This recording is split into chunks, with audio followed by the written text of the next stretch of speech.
Permission to be Powerful is a reader-supported publication. To receive new posts and support my work, consider becoming a free or paid subscriber. Here are the rules of engagement. Don't be nice to people who devalue you. You don't have to be kind or polite. Someone who is devaluing you doesn't deserve kindness. That generally sorts the world into two categories: safe and unsafe people. People who devalue you are unsafe. You get a completely different experience from me, depending on which category you wind up in. I'm getting better at defining a safe versus unsafe person. I'm adding criteria to each list all the time.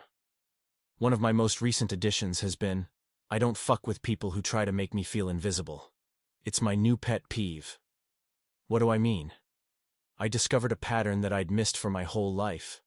Some people can empathize with you and validate you. When you're around them, you get more clarity. You feel more confident about yourself and your choices. They help you grow. Then, some people undermine your judgment. When you're around them, they make you feel confused. They may even make you question every decision you make. Not a good friend.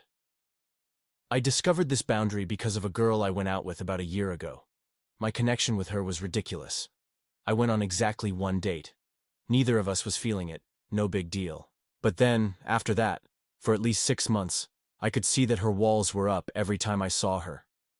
I felt a little confused, and I might have wanted to ask her what was up, but she seemed to want to avoid me. One day, I went to the Zen Center.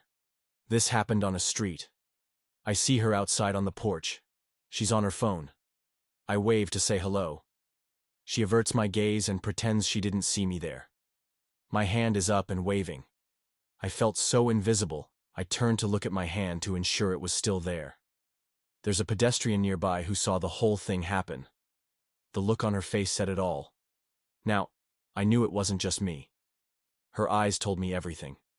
She could see that this girl was ignoring me. I wasn't making it up. After I understood that she was devaluing me, she was dead to me. You couldn't make me acknowledge that girl's existence again. Fire with fire. If you make me feel invisible, I'll make you feel invisible. Two can play this game. I'm not just trying to be vindictive here. I believe that sometimes it's necessary for people to feel the consequences of their bad behavior. It's the only motivation they'll ever get to grow. When people treat you like you don't exist, that's a pretty big boundary violation. It's one pet peeve that irks me. I guess I'm sensitive about this one. I have so many niche boundaries, and I used to have lots of trouble getting people to listen to me. Sometimes, I'd repeat myself. Sometimes I'd get louder and angrier. But this approach never worked. People didn't respect the words coming out of my mouth more because I was more animated. But one day, an aunt gave me some sage advice that changed my life forever. She said, "Silence speaks more loudly than words." This works in almost any situation. Sometimes, silence can be deafening. Boundaries keep you safe. Sometimes the best response is no response. Sometimes you have to shut your phone off and go for a walk. Don't engage. There's lots of brilliant advice in Codependent No More. But there's one piece of advice that can be quickly glossed over. That's the idea of detachment. So often, something's happening in your life that you don't like. Maybe your relationship is going through a rough patch. The instinct could be to dive into the problem, argue, try to fix it. But sometimes, the best fix is to do nothing. When something goes wrong, take a step back and detach. Instead of trying to change or fix people and problems, step back and oversee the situation. That's where your power lies. You can't control things and people, but you can be discerning. You can look at a situation and watch it closely to understand it. So you can take an action that could change your circumstances.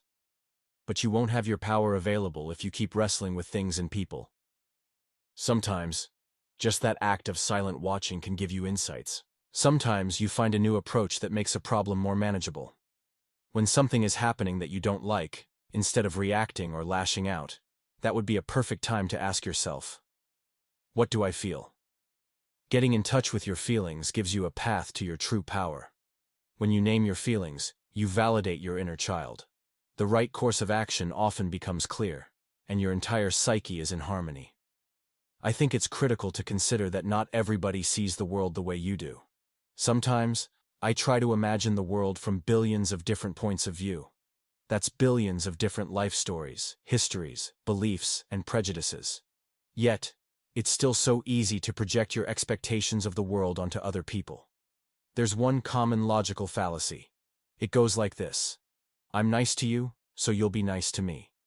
Millions of people live according to this myth. It's not true. Some people think kindness is a weakness. Some people are dogs by nature.